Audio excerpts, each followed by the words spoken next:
So we're gonna have a little switch. Mary, I know you were gonna be next, but Kendall asked if you could just be moved up really quickly. So Kendall Myers, one of my favorite speakers, growth empowerment coach and global motivational speaker, ready to hit the stage. He's one of our rising stars. He's truly inspiring. Kendall, it's all yours. Hello, beautiful people. Thank you, Miss Jennifer. I always appreciate you. And like I told you, we're going to always be connected together. Whatever you have, I'm jumping to it. I'm just blessed to be with all these wonderful, wonderful innovators. And innovators is just people that step out on their purpose and believe in themselves and know that they want to help people and their why is always bigger than them. I have a question for everybody. What is you being held back from? What are you being held back from?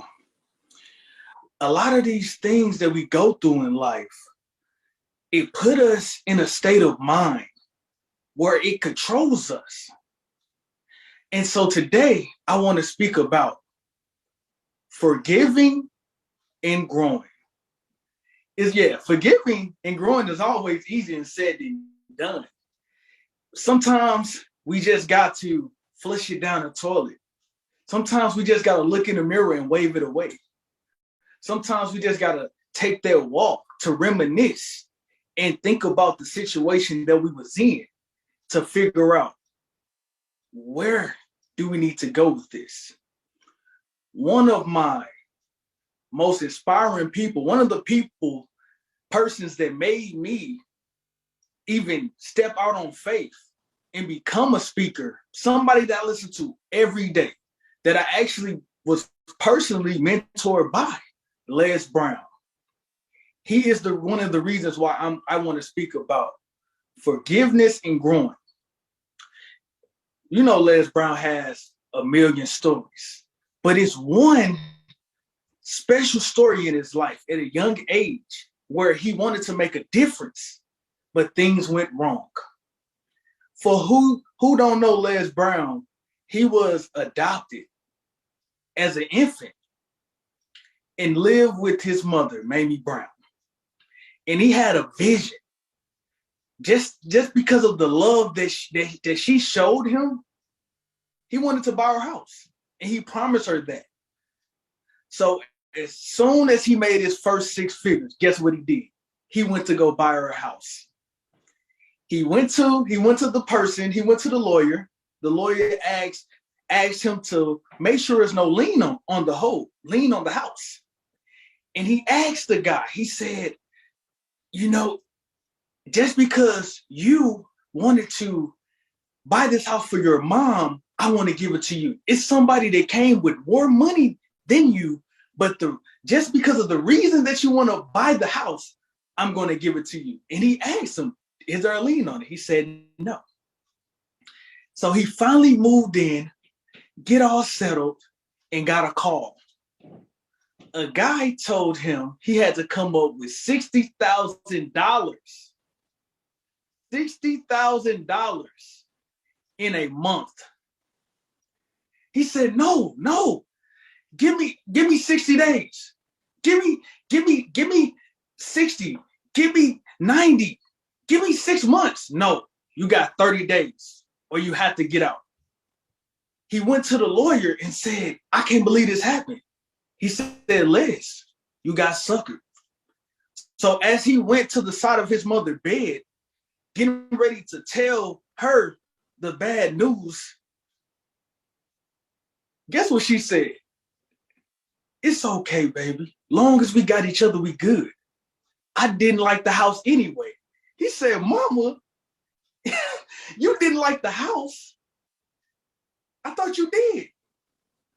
Only reason she liked the house because he liked the house. And as they had to move back to their roast-infested house back in Miami, Florida, he had his head down, moving, feeling like a joke, feeling like a clown. But his mother told him again, lift your head up, Leslie. Long as we got each other, we are going to be okay. He did not let that situation, that financial hole, that financial burden stopped him. Of course he was angry, but he had to forgive and grow. And look where he's at now. The first person to break the barrier for minorities and African Americans to be on platforms like this, sharing their story, sharing where they come from. And that just reminded me of a personal story of myself. 8 years ago, when I lost my father to stage 4 lung cancer, one of the hardest things I ever went through. When I went back to school, one of my roommates packed his stuff up and took some of my stuff with him. He took my father's gold watch that he gave me right before he passed. That was the moment in my mind when I snapped. I was hurt. I was enraged. I was sad. I was depressed. I couldn't trust nobody. I was somewhere that I didn't know too many people. Just my little amount of friends just being there 2 years. I had to learn how to control my emotions. Like I said, forgive and growing is always easier said than done. So I knew this was going to be a challenge.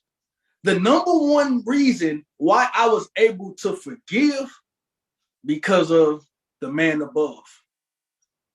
I was able to truly give my life to him in that time, but it still was not easy.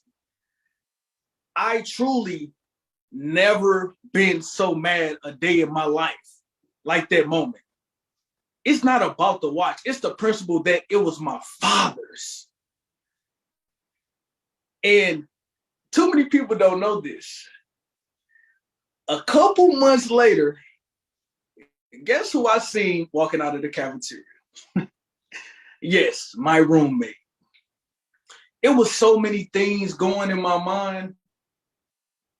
I wanted to go crazy. Let's be transparent here. But my maturity and my spirituality and the route that I was going, you cannot let a temporary emotion set you in doing something that will be permanent. Think about so many people that's locked up right now. A lot of people are locked up from just blacking out, having a snap moment. Now they behind bars, and every time they wake up behind bars, they saying to themselves, just that moment, I went blank. I don't know what happened. Why did I have to do that? All I had to do was not do that. We have to get to a point of our life where we can control our emotions without our emotions controlling us. We got to know how to home into that. Got to know how to use our emotions right or wrong. If I would allow their watch to take me to a place that I didn't need to go, no telling what that effect would have done to me. This guy was from Alabama, the school in the state that I went to. No telling if I would have fought him, he would have had more people fight me afterwards. So I had to think smart. That don't make me afraid. That don't make me scary. That don't make me weak. It makes me a man. So as every man and woman listens to this, we have to learn how to forgive and grow. Forgiving is the key to our success. We cannot allow these emotions to make us somebody we don't want to be. It takes away from our future. It takes away from our family. It takes away from the path of where you are heading, the path that you on now. We have to make a choice today to stand up and believe in ourselves. We are great as people. We are all unique as people. No, you are not weird. You are just different because God created all of us differently. All of us to be different. And we all have paths. We all have hardship. Nobody that came out of the womb to be in this earth, walk this earth without one hardship. I don't care how much money you have. Your family might not support you like that. You might not have the resources. You might not be in an area that's healthy for you. Everybody has hardship. I remember just a couple days ago, the job that I work in is a incontinent product and urinary product. So that's like bed pads, diapers, and catheters. I process orders for different customers. So I call them and see if they need an order for the next weeks. I called this lady and asked her, hey, would your son is your son ready for his order this month? She said no. I said, do you want me to call you back next month or next week to check up? She said, no, we're not gonna be ordering no more. My son passed on Thanksgiving. I didn't know what to say. I really wanted to pour into her heart and put positivity in her heart, but all I can say was, with me being at work, I'm sorry for your loss. You take care. And I was just curious of how old her son was. Her son was 8 years old. 8 years old. And that's still weighing on me. I didn't know her. I didn't know her son. But one thing I do know, an 8-year-old is not here to live out his dreams. An 8-year-old is not here to graduate middle school. An 8-year-old is not here to play with his friends anymore. An 8-year-old is not here to have the experience to live on his own and work his first job. So why should Les Brown care about him having his mother house having a lien on it? Why should I care about my father, somebody taking my father's watch? An 8-year-old is not here anymore. I take heed to that. We are blessed to wake up this morning.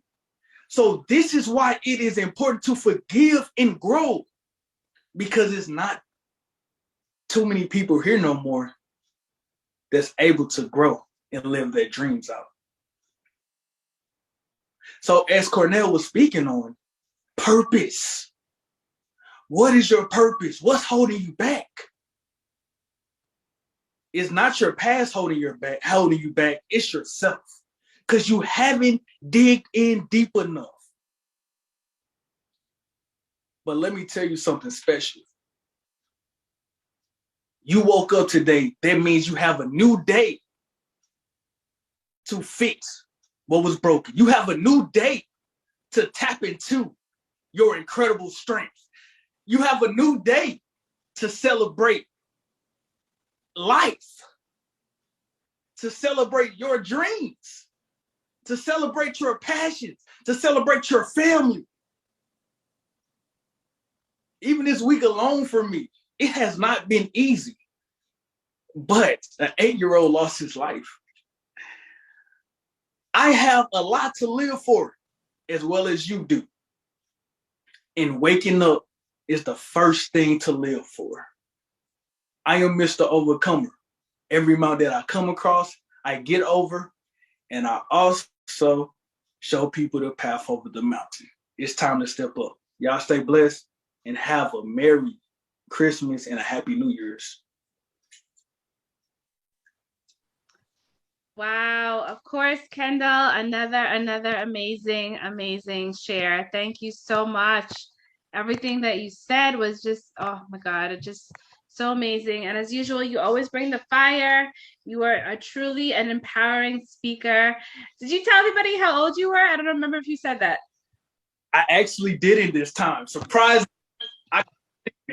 I was just so, I was just so uplifted, by the moment. I am 28 years old. Yes, you're so young and so inspiring. And it just amazes me every time you open your mouth and speak, and how you spoke about purpose and passion. It so resonates with me. Empowering Minds team, Jenny Bellino and Laura Ambrose, what did you guys think about that wonderful, amazing talk? Yes, amazing talk. Thank you so much. That was powerful. I mean, it is so important to count our blessings, you know, and like you said, waking up first thing in the morning is something to be thankful for. So that I know that tugged on my heartstrings, knowing that, you know, this is a hard time for some people, the holidays, you know, when you're supposed to be with your family, with loved ones, creating memories, and knowing that there's a mother now that will never look at Thanksgiving the same because she had lost her 8-year-old is something Passionate. that is so sad. So yes, definitely great message. Please, please, everyone, count your blessings and be happy Yes, with exactly. the life that you have and the people in your life, and never take any of that for granted, for sure. Yeah. And Ramona, I know you've heard Kendall speak so many times. Wasn't this an amazing share that he had today? OMG. Absolutely, absolutely. As usual, every time he speaks with passion, conviction, and it definitely anything and everything that he speaks on, any topic, resonates with you. He's so personable, so real, so genuine, so authentic when he speaks. So he speaks from his heart as well, which is very moving. So that's something that I definitely, and I always share with him and tease him in a way that I say, every time you speak, Kendall, I actually hear your mentor. So the mentor, as he mentioned, he's mentored by Les Brown, and he just reminds me of a little mini Les Brown's just starting out speaking. See, there you go. That's a good one. So yes, yes, yes. So I definitely always enjoy hearing Kendall speak. He's very powerful and impactful speaker. So yes, absolutely. Always, always enjoy that. So thank you. Thank you, Kendall, for that amazing, amazing share. You spoke